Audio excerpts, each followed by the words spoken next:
Él se considera a sí mismo un guerrero santo, un líder religioso. Desafiaba a los todopoderosos estadounidenses y no les tenía miedo. No creo que hayamos comprendido bien el peligro real que representa. Es un terrorista y un asesino.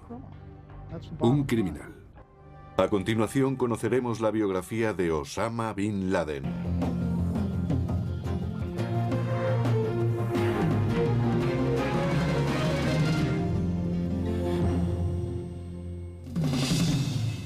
Osama Bin Laden.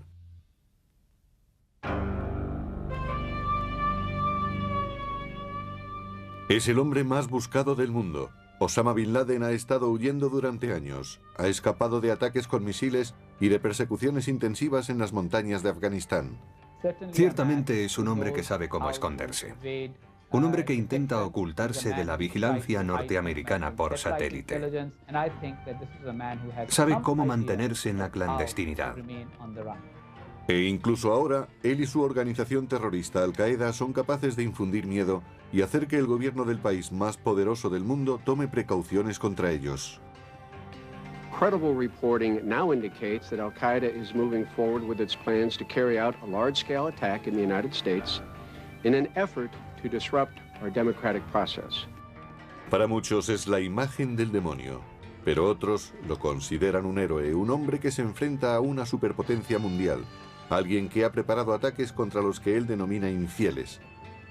Bin Laden quiere destruir en cualquier parte del mundo a los que considera enemigos del Islam. Y según parece, los sucesos del 11 de septiembre no habrán supuesto su último ataque a los Estados Unidos. Él se ve a sí mismo como un guerrero santo, como un líder religioso. Se considera un personaje de culto dentro del Islam. Aunque vive fugitivo, su figura continúa proyectando una negra sombra sobre muchos rincones del planeta mientras patrocina el terrorismo. Durante muchos años ha sido una espina clavada en Occidente. De hecho, Osama Bin Laden, aunque naciera siendo un privilegiado, hace mucho que eligió el camino de los proscritos.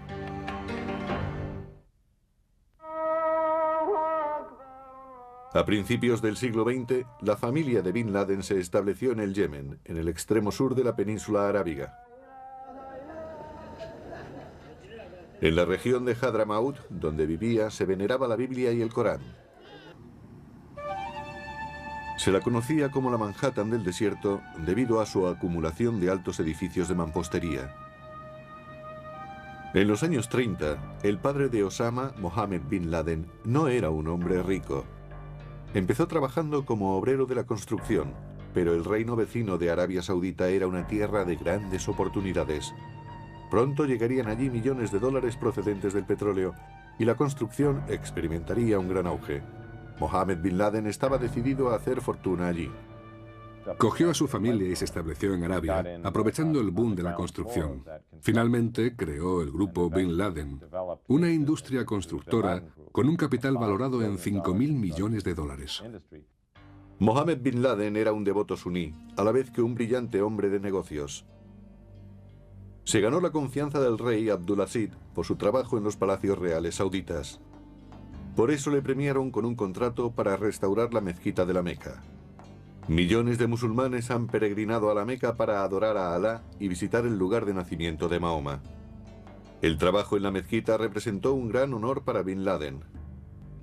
La Meca y Medina son los lugares más sagrados del Islam. Representan un extraordinario símbolo religioso para los musulmanes. El trabajo de Mohammed Bin Laden le hizo rico. También se convertiría en el patriarca de una familia con más de 50 hijos, de los cuales unos 20 fueron varones. En 1957, la familia se estableció en Riad, la capital saudita. Allí nació Osama, el único varón dado a luz por la cuarta esposa oficial de Mohammed, una mujer siria.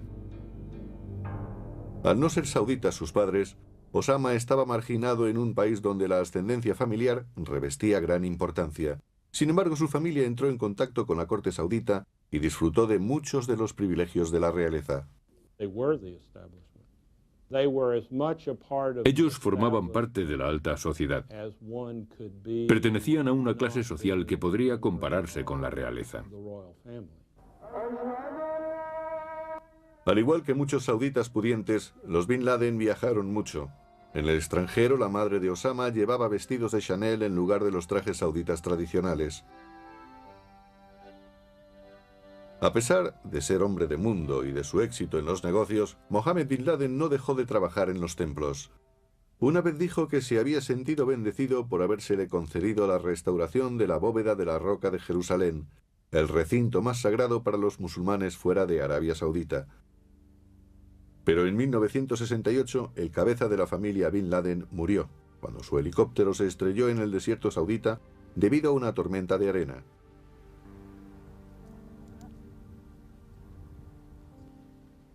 Su familia heredó un imperio financiero e industrial. Osama, uno de los herederos de la fortuna de su padre, fue a estudiar ciencias empresariales a la Universidad de Abdulaziz, en Jeddah. Se encargó de la dirección de los negocios familiares, edificación, restauración y construcción de carreteras. Y como otros jóvenes sauditas acomodados, Osama frecuentó Beirut, capital del Líbano. En los años 70 era un buen lugar para disfrutar de placeres prohibidos en la más conservadora sociedad saudita. Personas que le conocieron de adolescente dicen que solía viajar a Beirut, donde frecuentaba los clubes nocturnos y bebía alcohol, además de alternar con mujeres.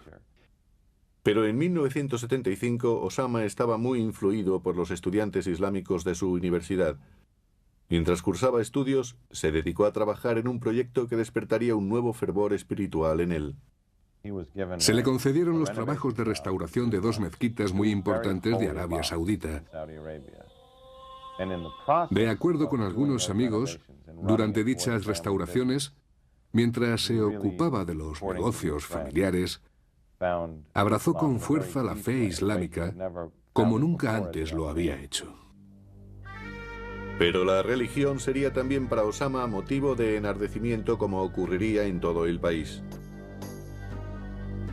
En 1975 fue asesinado el rey Faisal y Arabia Saudita entró en un periodo turbulento por la sucesión y por motivos religiosos. Los fundamentalistas culparon del caos a la influencia occidental.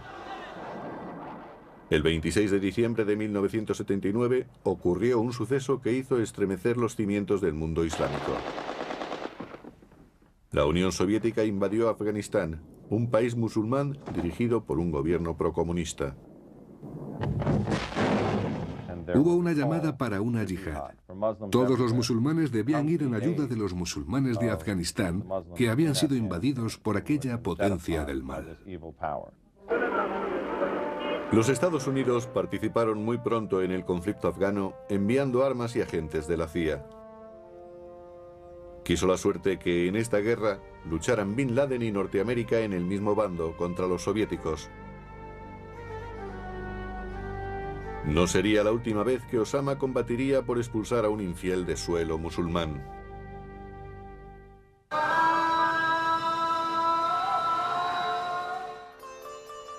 En 1979, Bin Laden, con 21 años, tomó una decisión que cambiaría su vida. Los soviéticos acababan de invadir Afganistán y miles de jóvenes musulmanes como él acudieron a la llamada de la yihad. Bin Laden se encaminó hacia Peshawar, una ciudad fronteriza del Pakistán que era el centro de operaciones de la resistencia afgana. Allí se reunió con otros musulmanes que compartían su pasión por defender la fe. En muchos sentidos, ir a Peshawar durante la guerra afgana era como ir a Woodstock, como ir al lugar de moda. Todo joven musulmán que se apreciara debía sacar un billete e ir a Peshawar. Si no lo hacía, era un tipo raro. Pero el conflicto de Afganistán no solo era una cuestión religiosa, también era uno de los campos de batalla de la Guerra Fría. Aunque la CIA no apoyaba directamente a Bin Laden, tenía el mismo objetivo, la derrota de los soviéticos. Los afganos dieron la bienvenida a su ayuda. Los afganos estaban desesperados. Era bien recibido quien les prestaba ayuda o dinero, ya fuera ayuda personal o material. Con su herencia familiar estimada en unos 250 millones de dólares, Bin Laden empezó a proporcionar ayuda humanitaria a los afganos en forma de alimentos y asistencia médica. En Peshawar creó la primera oficina de servicios y comenzó a documentarse acerca de los voluntarios que allí se presentaban. Procedencia, pariente más próximo, problemas médicos. Inició una captación de fondos para reunir gente y crear campos de entrenamiento. Hizo muchas labores humanitarias. Construyó orfanatos y casas para las viudas de los mártires afganos que murieron en la guerra. Bin Laden también llevó allí algunos equipos pesados de la compañía familiar para el levantamiento de tierras. Se dedicó a los trabajos prácticos que conocía. Trajo bulldozers y dinero y se ocupó de cavar trincheras en los frentes. Bin Laden se convirtió en un héroe para los afganos. No fue solo un recurso financiero, aunque le seguía gustando llevar botas fabricadas en Inglaterra. Ahora vivía, comía y luchaba con los mujahidín y vestía su mismo atuendo. Habría bastado con que proporcionara dinero. No tenía por qué arriesgarse. No tenía por qué ir a Afganistán y compartir la vida y las privaciones de los mujahidín. Pero lo hizo. Bin Laden ayudó a reclutar musulmanes en todo el mundo para expulsar a los soviéticos de Afganistán. Costeó con sus recursos la captación de voluntarios y fueron entrenados en un campo también creado por él. Pero los afganos fueron muy ingenuos al creer que aquellos extranjeros que fueron a ofrecerles su ayuda se iban a marchar cuando los combates acabaran. El problema real fue que no se marcharon. Los afganos creían que iban a combatir por su religión, por su país y su libertad. Pero aquellos extranjeros, incluyendo a Bin Laden, tenían diferentes intenciones. Luchaban en defensa del mundo islámico contra un país ateo. A mediados de los años 80 la guerra no marchaba bien para los afganos y sus aliados. Parecía que su improvisado ejército iba a ser aplastado por el poderoso aparato militar soviético. Hemos mantenido duras batallas contra los rusos. Nos han lanzado gases venenosos. Yo mismo los he padecido. Utilizaron la aviación contra nuestras posiciones. Perdimos muchos combatientes, pero repelimos muchos ataques de sus comandos, a diferencia de antes. En 1988, Bin Laden disponía de una gran base de datos sobre los mujahidín y otros simpatizantes. Al-Qaeda, o la base como fue conocida, era un directorio internacional de militantes que podrían ser llamados en el futuro. La organización de Al-Qaeda, la base, es realmente una base de datos. Contiene los nombres de los árabes que combatieron en Afganistán y con los que creó una especie de red. La guerra de Afganistán duró 10 años. Osama estuvo en el frente y aún lleva el Kalashnikov que dice que le quitó a un general soviético muerto. Bin Laden se compara con Saladino, el caudillo musulmán del siglo XII que combatió en Tierra Santa contra los cruzados. Bin Laden se convirtió en un hombre clave. Se convirtió en el general y fundador de la yihad que hizo que una de las dos superpotencias mundiales del momento se retirara y saliera huyendo. Los afganos recuperaron su territorio, pero a un precio muy alto. Finalmente, Bin Laden, con 32 años, regresó a su hogar en Arabia Saudita. Se había convertido en un héroe. Incluso su familia le consideraba como tal. Y también los mujahidín del mundo islámico. Era un héroe para los sauditas. Bin Laden trató de volver a su antigua vida trabajando para la empresa familiar de construcción, pero sus ideas extremistas entraron muy pronto en conflicto con la familia real saudita, con la que anteriormente había mantenido buenas relaciones. La hostilidad llegó al máximo el 2 de agosto de 1990, cuando Irak invadió Kuwait, vecino de Arabia Saudita. Los sauditas temieron que ellos serían los siguientes, y Bin Laden se dio cuenta de la amenaza que esto representaba para su país. Cuando el gobierno saudita recurrió a los Estados Unidos pidiendo ayuda militar, él protestó vivamente por aquella decisión. En su opinión, se estaba pactando con los infieles.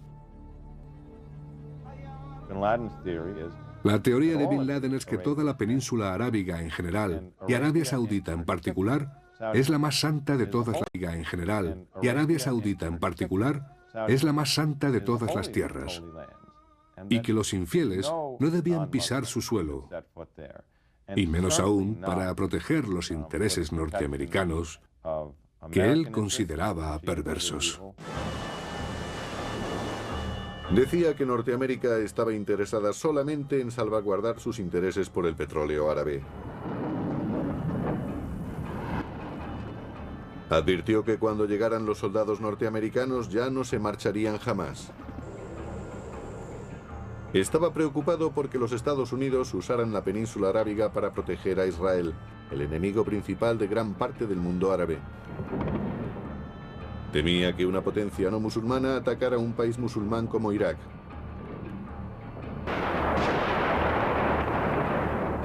Bin Laden gozaba de gran influencia entre las masas debido a su actuación en la guerra de Afganistán.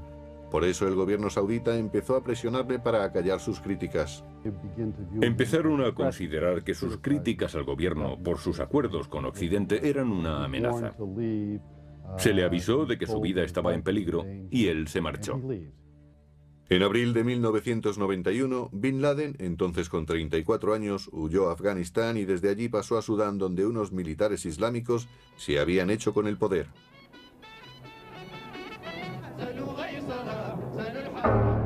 Una vez allí se convirtió en una de las voces más radicales e influyentes del mundo islámico.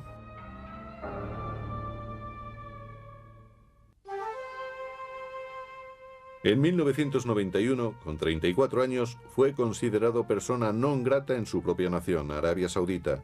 Huyó a través del Mar Rojo hasta llegar a Sudán, donde acababa de triunfar una revuelta de militares islámicos.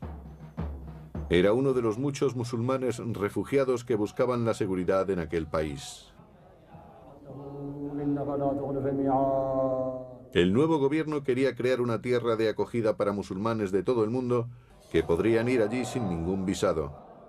Cientos de mujahidín, así como muchos sospechosos de terrorismo, acudieron al país. Se iba a convertir en el lugar perfecto para que Bin Laden ampliara sus redes y analizara sus objetivos políticos. Bin Laden realizó fuertes inversiones en el Sudán, creando varias empresas legales, incluyendo una gran compañía de construcción. Fue una relación mutuamente beneficiosa. El gobierno de Sudán era y sigue siendo muy pobre. El dinero de Osama y su proyecto de construcción fueron muy bien recibidos por el país. Esos vínculos acabaron por consolidar una unión muy fuerte. La vida privada de Bin Laden no se salía de lo normal. Iba a orar a la mezquita local y vivía confortablemente en una gran casa de un barrio muy tranquilo. En aquel tiempo tenía varias mujeres y muchos hijos.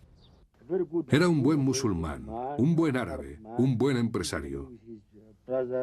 Vivía en comunidad con otros sauditas.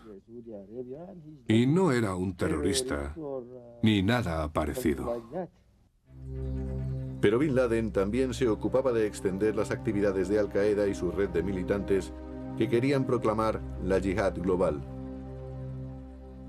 Quería ir a Sudán como plataforma de lanzamiento de las yihad contra el mundo árabe establecido. Quería entrenar a sus miembros, desplegarlos y derribar los regímenes laicos para implantar gobiernos islámicos en todos los países. Ese era su objetivo. A pesar de todo, los Estados Unidos no le conocían todavía muy bien. Entre 1991 y 1992, Bin Laden empezó a ser observado muy remotamente desde Estados Unidos. No parecía ser una amenaza, solo era alguien cuyas acciones podían afectar a Norteamérica. No pasó mucho tiempo sin que los Estados Unidos se convirtieran en el principal objetivo de Bin Laden. En 1992, Norteamérica envió tropas a Somalia para ayudar a la ONU a combatir la crisis interna. Bin Laden no lo consideró un gesto humanitario. Para él, la presencia de soldados estadounidenses en un país musulmán era una violación. El 3 de octubre de 1993, las fuerzas especiales norteamericanas en Somalia fueron sorprendidas por las guerrillas locales de Mogadiscio en una sangrienta emboscada. Después de que 2 helicópteros Black Hawk fueran derribados, los cadáveres de los soldados norteamericanos fueron arrastrados por las calles. 18 estadounidenses y varios cientos de somalíes resultaron muertos. Años más tarde, Bin Laden contó a Barry Atwan, del periódico árabe Al-Quds Al-Arabi, que él fue quien planeó el ataque. Él me dijo que sabían que los norteamericanos iban a ir a Somalia. Enviaron entonces su gente allí un mes antes para esperarles, y cuando llegaron, les atacaron. No hay pruebas claras que vinculen a Bin Laden con ese incidente, pero los soldados estadounidenses fueron obligados a retirarse de Somalia, una derrota que perseguiría a la administración de Clinton. A mediados de 1990, la yihad de Bin Laden estaba ganando impulso y su nombre se asoció frecuentemente a las actividades terroristas. En 1994, el gobierno saudita le retiró a Bin Laden la ciudadanía y le requisó sus propiedades. Su familia renegó de él.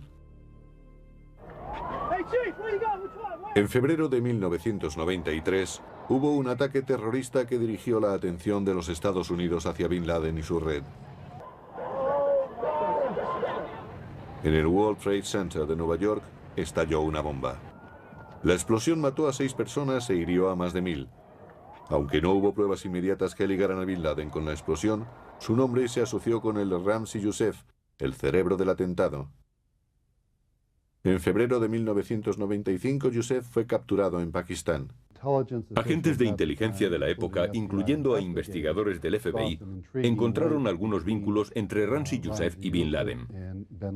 Una de las direcciones de las casas refugio de Bin Laden fue encontrada en el bolsillo de Youssef. Los agentes de la ley occidentales comenzaron a darse cuenta de que Bin Laden era un enemigo de nueva especie, un patrocinador del terrorismo que usaba su fortuna para apoyar las causas de los extremistas. No representa a una nación soberana. No tiene que preocuparse de posibles condenas por parte de las Naciones Unidas. No necesita aliados. Es un hombre que vive por sí mismo, con una causa que sostiene con su dinero, lo que le convierte en un enemigo muy poderoso. Bin Laden demostró ser infatigable tratando de conseguir su objetivo, que los soldados norteamericanos salieran de la península arábiga.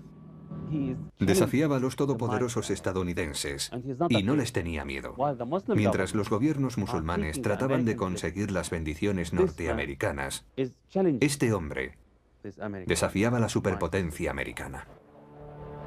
En agosto de 1995, Bin Laden escribió al rey Fahd de Arabia Saudita pidiéndole que organizara una guerrilla contra las fuerzas norteamericanas estacionadas en su país. En noviembre, 5 estadounidenses y 2 hindúes murieron en Riad a causa de una bomba colocada en un camión de la Guardia Nacional. En mayo de 1996, 4 sauditas acusados del atentado fueron decapitados en la plaza principal de Riad. Confesaron haber sido instados por Bin Laden, pero más tarde algunos dijeron que su confesión fue forzada. Bin Laden negó su participación, aunque alabó la acción. Si se le pregunta a Bin Laden si ha estado detrás de alguna acción terrorista, nunca dirá que sí. Para él es muy importante decir que esto es la yihad, la guerra santa. Es el Islam contra los infieles, contra Estados Unidos, contra Occidente. Él no puede ser la figura central. Estados Unidos empezó a presionar a Sudán para que expulsara a Bin Laden. Según la inteligencia norteamericana, financiaba los campos de entrenamiento terroristas al norte de Sudán y los de Yemen del norte. Los sauditas también esperaban que fuera expulsado de su base sudanesa. Hacia 1996 los sudaneses estuvieron de acuerdo en deshacerse de él y preguntaron, ¿quieren que se lo devolvamos? Y se les contestó, no, gracias. Finalmente, Bin Laden eligió volver a Afganistán, uno de los países más pobres del mundo. Todavía era una tierra inestable, atormentada por facciones contendientes y sin relaciones diplomáticas con los Estados Unidos. Por ese motivo, no podía ser entregado a la justicia occidental. Con perspectiva, habría sido mejor que hubiera permanecido en el Sudán, donde se le podría haber apresado con más facilidad. Creo que no nos dimos cuenta de la amenaza en que se convertiría en un país que es prácticamente tierra de nadie. Osama Bin Laden sería reconocido muy pronto como el hombre más peligroso del mundo.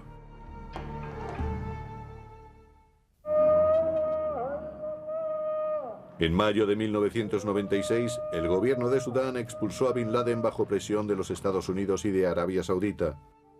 Pero regresó a Afganistán, donde ayudó al grupo islámico fundamentalista de los talibán en sus intentos por controlar el país. Pronto se unieron a él para hacer de Afganistán la base de su yihad global. Los veteranos de la guerra de Afganistán no talibán eran todavía leales a Bin Laden y se pusieron a sus órdenes. En la primavera de 1996, el presidente Clinton firmó una orden secreta para acabar con la red de Bin Laden. Se estaba convirtiendo en el paradigma del terrorismo y era el principal sospechoso de cualquier acción terrorista. Así se confirmó cuando en la mañana del 25 de junio de 1996, un camión se dirigió a las Torres de Khobar, una residencia militar norteamericana en Daran. El camión estalló matando a 19 estadounidenses que estaban de servicio. Bin Laden fue el sospechoso principal, pero adoptó su posición de costumbre. Me dijo que apoyaba los ataques de Al-Khobar, pero se negó a admitir que estaba detrás de aquello. Se solidarizaba al máximo con cualquier ataque contra los norteamericanos. Odiaba la política norteamericana en la región. Más tarde aparecieron pruebas de que el atentado se debió no a Bin Laden, sino a un grupo musulmán chií.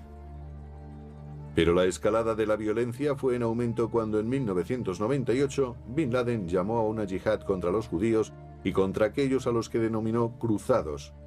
Dijo que los musulmanes debían matar a los norteamericanos, incluyendo a los civiles, en cualquier lugar del mundo. Su orden fue propagada como una fatwa o decreto religioso.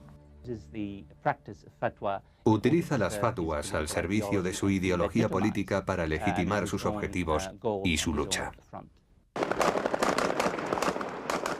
En mayo de 1998, el corresponsal de ABC News, John Miller, fue a Afganistán a entrevistar a Bin Laden. La presencia del líder causó un gran entusiasmo entre sus fieles. Fue un infierno. Dispararon misiles y balas trazadoras. A sus hombres les encantaba verlo. Cuando entra en una habitación, impone con su 1,90 de estatura. Nunca levanta la voz, no da puñetazos en la mesa, no es un orador violento, habla con mucha serenidad. Pero las palabras que utiliza son extremadamente fuertes e infunden temor. Tiene tres objetivos principales.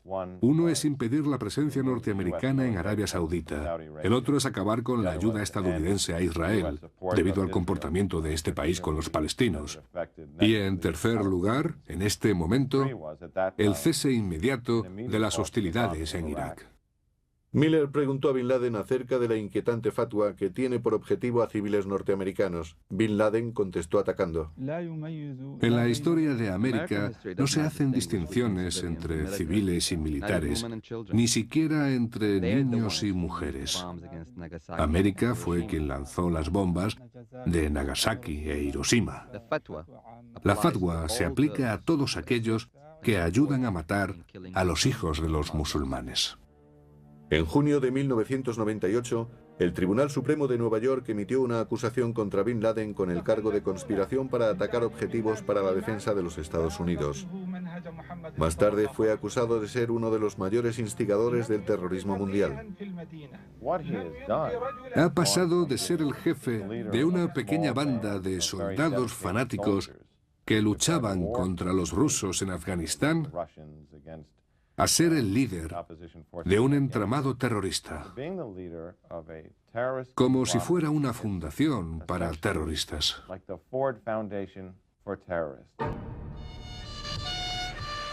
Esta inversión en terrorismo acarreó terribles consecuencias. El 7 de agosto de 1998, en el 8º aniversario de la llegada de los soldados norteamericanos a Arabia Saudita, hubo grandes atentados terroristas contra las embajadas estadounidenses en Kenia y Tanzania. Las autoridades quedaron asombradas por la magnitud de los asaltos, obra de Al-Qaeda, la red de Bin Laden. Son un grupo mucho más organizado y disciplinado de lo que muchos creen. Supongo que deben contar desde hace tiempo con infraestructura. Ejecutaron acciones muy bien planeadas, que exigían mucho tiempo de estudio. En Nairobi la devastación fue enorme. 213 personas murieron, incluyendo 12 norteamericanos. Otras 4.500 personas resultaron heridas. La bomba de Dar es Salaam mató a otras 11 e hirió a 85. John Miller entrevistó a Bin Laden para que explicara la lógica de este atentado. El resultado de este atentado es que muchos africanos inocentes, mujeres, niños, incluso musulmanes, murieron en él. Su respuesta fue que quien muere en la yihad es por la voluntad de Alá, que ese era su destino.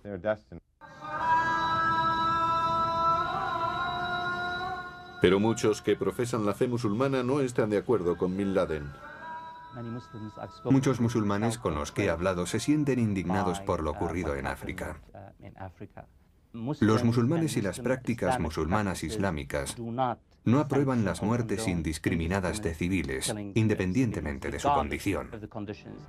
Los objetivos de Bin Laden le han convertido finalmente en el enemigo público número uno.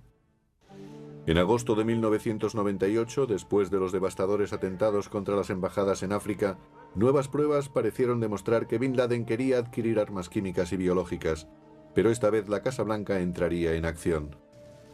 The United States launched an attack this morning on one of the most active terrorist bases in the world.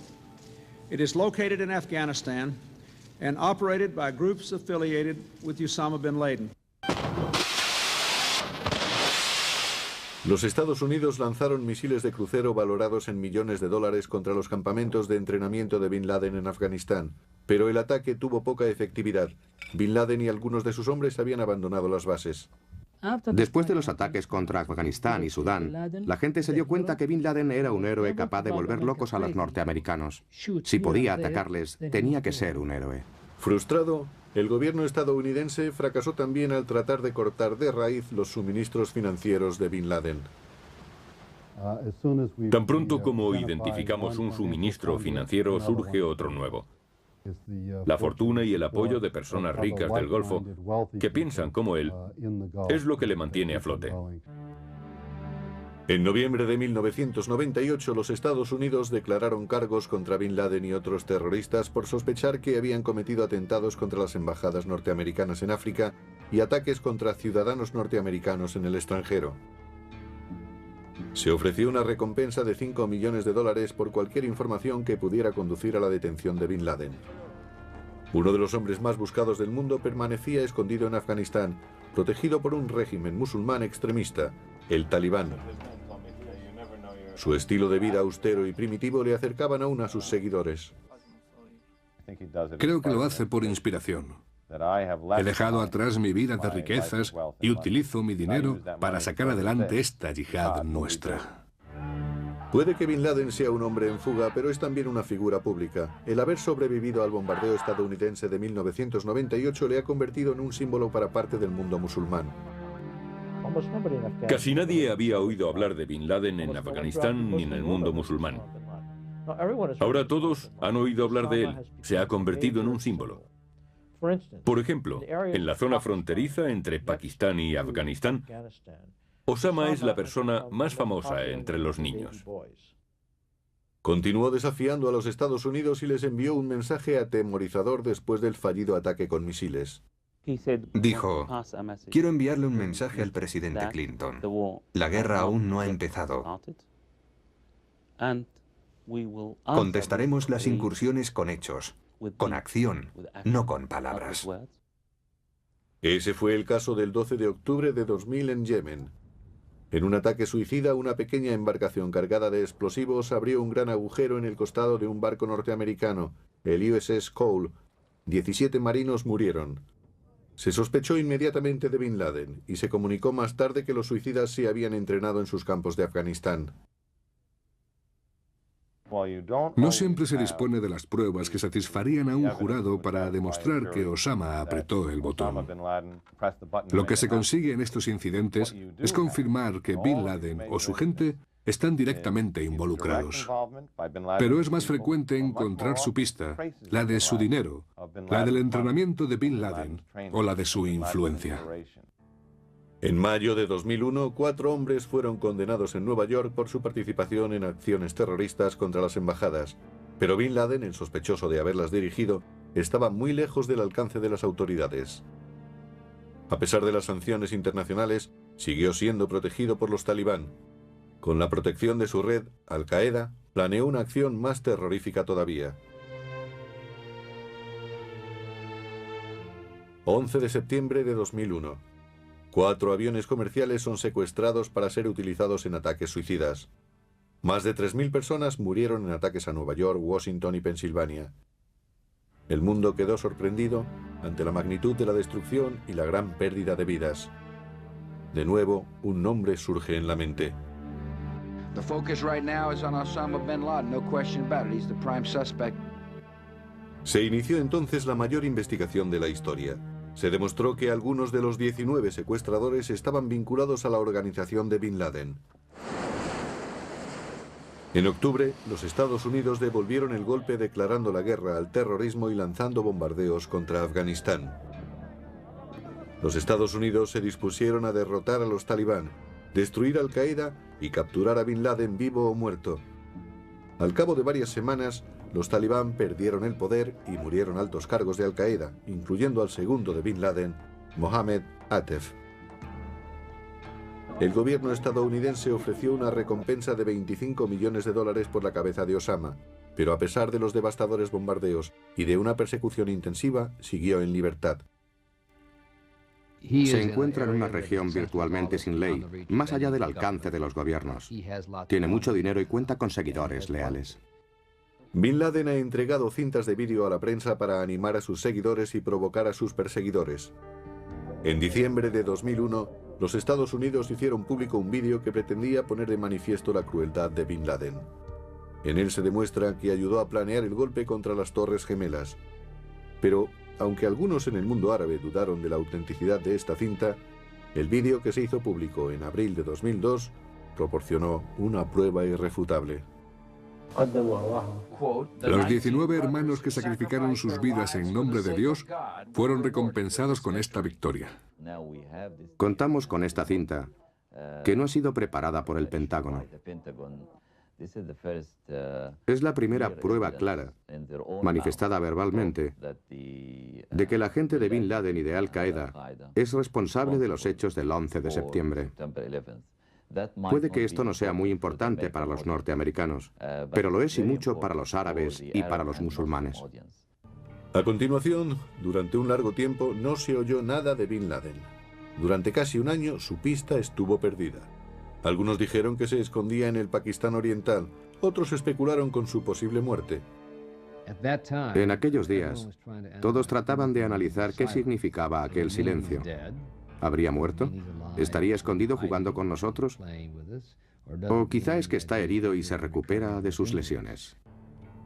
Cualquiera que fuera la razón, no tardó mucho en romper el silencio.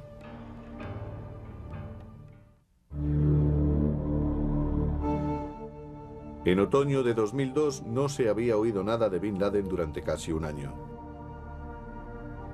Pero en octubre, Al Jazeera emitió una cinta de vídeo del famoso fugitivo. Parecía que no solo estaba vivo, sino que quería combatir hasta el final. Las uniones de vuestra economía serán el objetivo hasta que detengáis vuestras injusticias y vuestras agresiones, o uno de los dos perecerá. Casi inmediatamente se desató una oleada de terrorismo en el planeta.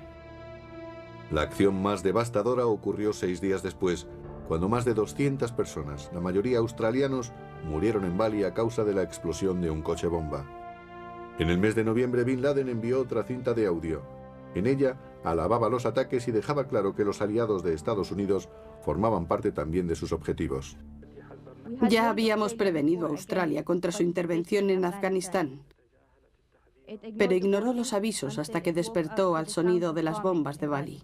Muchos creyeron que si Bin Laden utilizaba cintas de audio en lugar de las de vídeo debía existir una explicación significativa. Algunos creyeron que trataba de ocultar detalles que pudieran dar pistas de su paradero. Otros especulaban diciendo que podía haber cambiado drásticamente su fisonomía, pero sus palabras revelaban una realidad terrible. Las personas con las que hemos hablado de las cintas de audio dicen que parece que Bin Laden goza de buena salud. Eso puede indicar que está en activo. Por eso habla en calidad de líder. We begin tonight with a message from Osama bin Laden. Another audio tape from Osama bin Laden is being reported. Yet another tape message supposedly from Osama bin Laden. The new threats from Osama bin Laden. En febrero de 2003, Bin Laden entregó una serie de cintas de audio en las que hacía referencia específica a la guerra de Irak, diciendo que los musulmanes de todo el mundo debían oponerse a ella, incluso ofreciendo sus vidas a cambio. Algunas de sus llamadas fueron seguidas de ataques terroristas, incluso en su país natal, Arabia Saudita. Califica de cruzada lo que Estados Unidos está haciendo en Irak y en Israel y quiere iniciar una guerra santa contra ella. Bin Laden pasó desapercibido durante unos meses, pero reapareció espectacularmente cuando Al Jazeera emitió un nuevo vídeo el 10 de septiembre de 2003, casi 2 años después de los ataques terroristas contra Nueva York y Washington. Acompañado de una cinta de audio, fueron las primeras imágenes que el mundo vio de Bin Laden desde hacía más de un año. Pretendían causar impacto, y lo lograron. Fue un mensaje para los norteamericanos. Mientras su gobierno ocupara Irak, Bin Laden y sus seguidores continuarían atacándoles en aquel país y en el resto del mundo. Era un mensaje para que sus fieles acudieran a Irak y atacaran allí a los estadounidenses. En diciembre de 2003, cuando las fuerzas norteamericanas capturaron al antiguo presidente iraquí Saddam Hussein, muchos creyeron que Bin Laden sería el próximo. Bin Laden's on the run. I mean, he's as I like to say, certainly not leading any parades these days, and you know, he's probably in a hole somewhere, hiding from justice. We'll get him.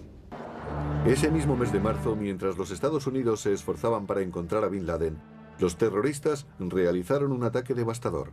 En Madrid explotaron 4 trenes en una hora punta, murieron más de 190 personas y resultaron heridas más de 1.400. Pudo tratarse del cumplimiento de la amenaza que Bin Laden formuló en octubre. Fue un ataque intencionado para debilitar al gobierno español y castigarlo por su apoyo a los Estados Unidos y a la vez advertir: esto no se ha acabado.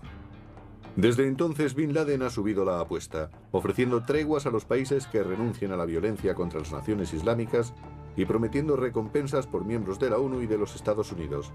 Es imposible conocer lo que Bin Laden hará a continuación, pero lo que sí sabemos es que nunca abandonará su causa.